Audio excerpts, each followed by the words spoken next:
go mga busing! Another day, another vlog. Tanim tayo.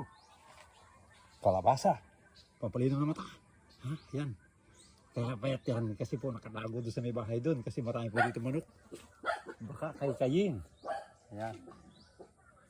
Kaya po, yan ay titatanim ngayon. Ngayon, puupuan po natin ngayon ng abono. Complete. Complete. Puupuan po natin kasi kailangan po yan. Meron po siyang uupuan na pataba para po inabot po ng maugat. Ay, dire-diretso na kayo. Let's go! Tingnan natin mamaya dun.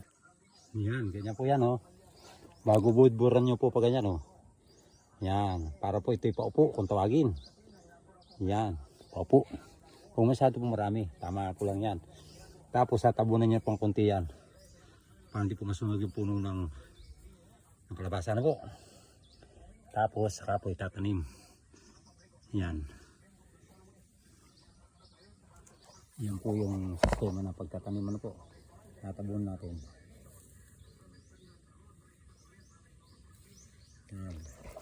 Yan po. Tapos yung isa dito, bali dalawa po yan.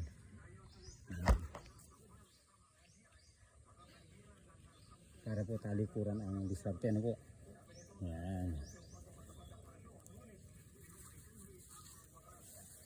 Tapos kailangan po yan, takluban natin damo para hindi po makahig ng kwan. Tawag ito ng manok.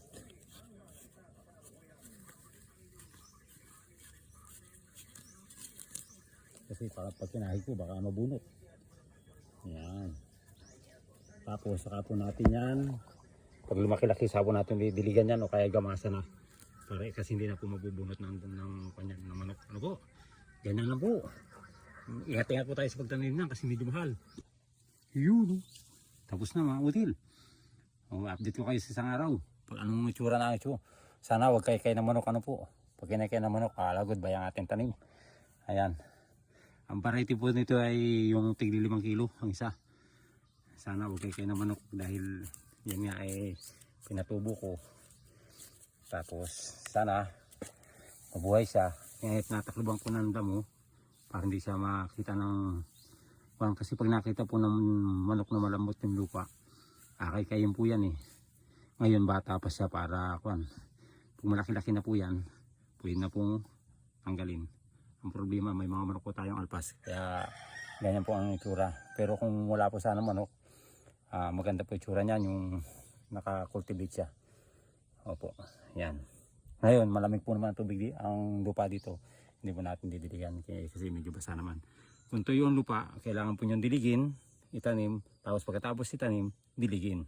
Ang problema, ito po ay basa, kaya hindi naman natin diligin. Dahil ang kalabasa, pag nababad sa tubig, tunaw siya. Okay, Gaulisan? Basta na may natutunan kayo? Ha? Para luminaw ang ating mga mata, magtanim ng kalabasa. Thank you for watching. God bless all.